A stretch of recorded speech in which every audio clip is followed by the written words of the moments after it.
What's going on, guys? Welcome to this week's video. My name is Eric Favors and I am an Olympic shot put thrower. Damn, Toon, you made this?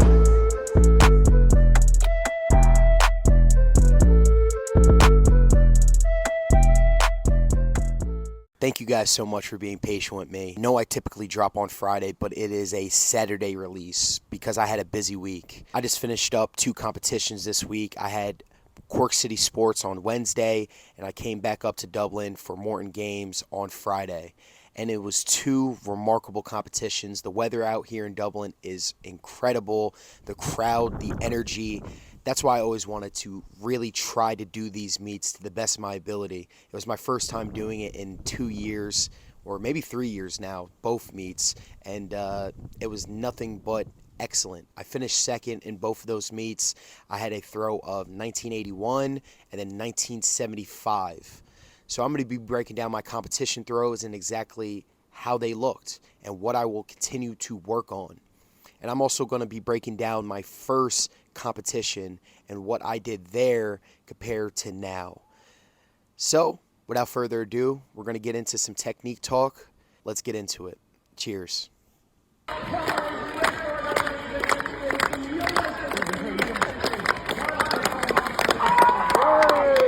Come on! Yes! So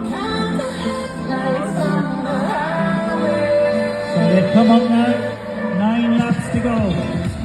Sarah Soka from Strangio, get in, Dalton, Jack Bruce. My best 4-time national indoor champ. Yeah, in fact, I'm looking at Annie Stapleton failed once at 84 and twice at 80. I'm going to be breaking down my Morton Games throw just because it's a bit better angle to show the positions that I'm trying to show you guys.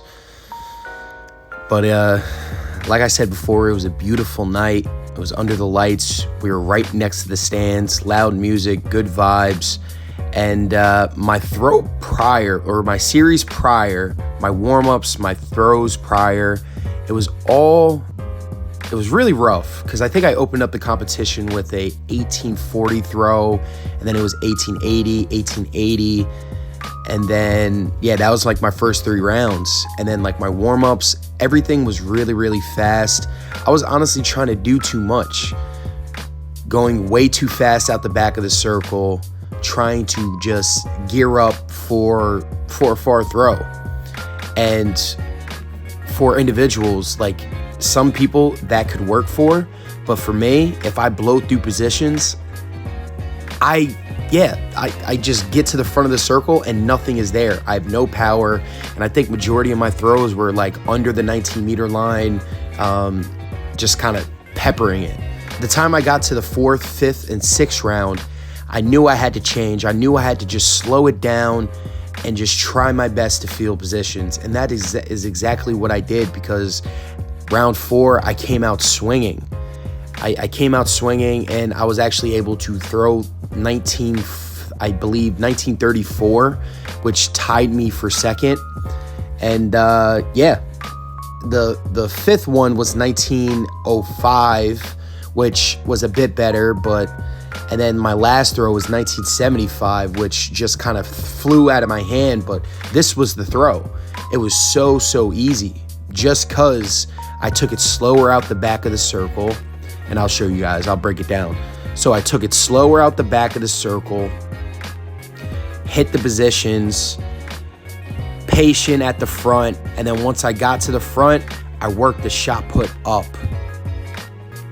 Instead of like, what I was doing before is just like the shot put was such like a line drive. I didn't really, like I was just impatient, so the shot put just like kind of slung out instead of me just developing the throw. So yeah, I took my time, worked it around, got to the power position, and tagged it. And I was on it for so much longer, and it just went so much further, and it was so much easier on my body compared to what I was doing prior. And that's the thing about shot put. Sometimes less is more.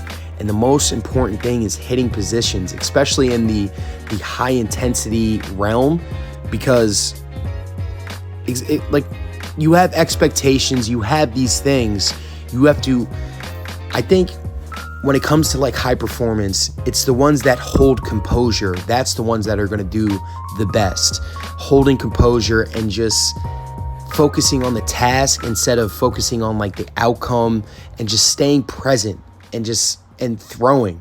And that's kind of how these two meets were. Like, I stayed present, I had fun, and I was actually able to, you know, swing with these guys, because like I am an elite shot putter, and I just have to continue to believe it and trust my coach.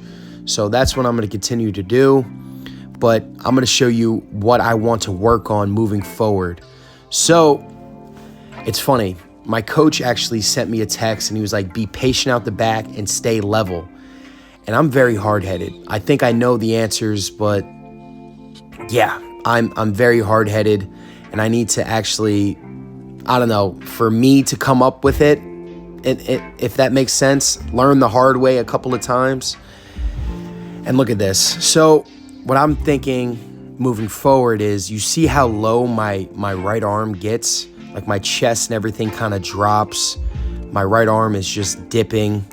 And then, yeah, it's kind of just all over the place. I'm going to show you my first competition and how I thought about just staying level with that right arm, and how much different it looks now. I like my finish now, like me staying back and down, catching the shot put down in the power position, and then working it up, getting some height on the distance. I think what I really did well, especially from the first meet to now, is the tempo. Setting it up out the back, like working, like going slow and then adding speed into the throw. I think that's what I'm doing really well right now. And also my finish. I really, really like my finish. I'm staying down and back. I'm working that right arm up, and then the throw is just slingshotting up. I need to work on it to get it more consistent, but at least I'm getting it in competition, which is huge. Now, these next couple of meets, I'm going to continue to do the same thing with my tempo, keeping that right arm up, and just working that speed, and make sure that this right arm is up, and like I'm not like kind of collapsing out the back of the circle. So right now I'm going to be showing you guys my first competition to show you guys the difference to what I'm talking about. So this throw is from the first meet of the season. Yeet. All right. So if you see, I think what I wrote in my notes was to keep this right arm level. And you see how it's level. Compared to the other time, I'm not dropping that right arm as much. I'm staying level. And then, yeah, I'm patient around the corner as well. The tempo, I remember telling myself like, yo, take it a bit slower. I know with the anxiety of a meet, like naturally it's gonna go a bit faster. So it's like the same exact idea of like, all right, take it slow. I know the anxiety of a meet, it's just gonna make it go a bit faster, but you see how this is a great tempo. Maybe add a bit more speed in the middle, but how I'm not collapsing out the back of the circle is huge. My right foot stops, my left foot takes over. I'm patient at the front. I'm waiting for that right foot to touch down. The only thing, what I'm doing now compared to this throw, is how I'm actually working the shot put up in the last video. But I'll continue to work both of these positions. So like this week, moving into, I have a meet in Switzerland and then Madrid. So Switzerland's on Tuesday and then Madrid's on Saturday. I'm gonna be working on staying level in the throw, and still working that tempo, allowing stuff to happen. I'm not so pressed into throwing a distance. I'm just more of, I know if I hit the right positions that the ball is going to go far, so it's inevitable. I'm putting in the work, and I'm believing in myself. So yeah, that's what I'm going to be working on this next week. If you guys like the video, please smash that like button. Let me know what you guys want to see in the comments, and I'll see you guys next week. See ya!